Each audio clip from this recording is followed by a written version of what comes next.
আপনি যদি নিজেকে পাপ মুক্ত করতে চান তাহলে আর্ত মানবতার সেবায় এগিয়ে আসুন। মনে রাখবেন, আমরা মানুষ, আমাদের কিন্তু পাপের শেষ নেই। সগীরা কবিরা জাহেরি বাতেনি অসংখ্য পাপে আমরা নিমজ্জিত।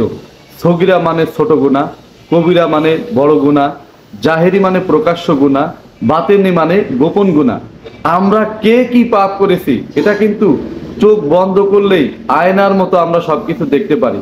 আর এমন অনেক গুনাহ আছে যে গুনাহগুলো তওবা করলেও কিন্তু আল্লাহ ক্ষমা করবে না।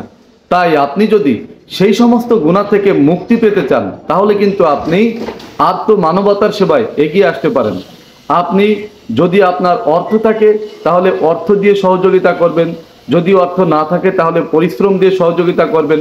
আর এমনও হতে পারে যে আপনি যে পাপের জন্য হয়তো জাহান্নামেই আপনার যাওয়া লাগতো, আল্লাহ তাআলা চাইলে সেই পাপ থেকে আপনাকে মুক্তি দিয়ে জাহান্নাম আপনার জন্য হারাম করে দিতে পারেন। তাই যে যেখানে আছি আমরা আমরা ছোট বড় সবাই যার যার মতো করে নিজেকে পাপ মুক্ত করার জন্য আমরা আত্মমানবতার সেবায় এগিয়ে আসতে পারি।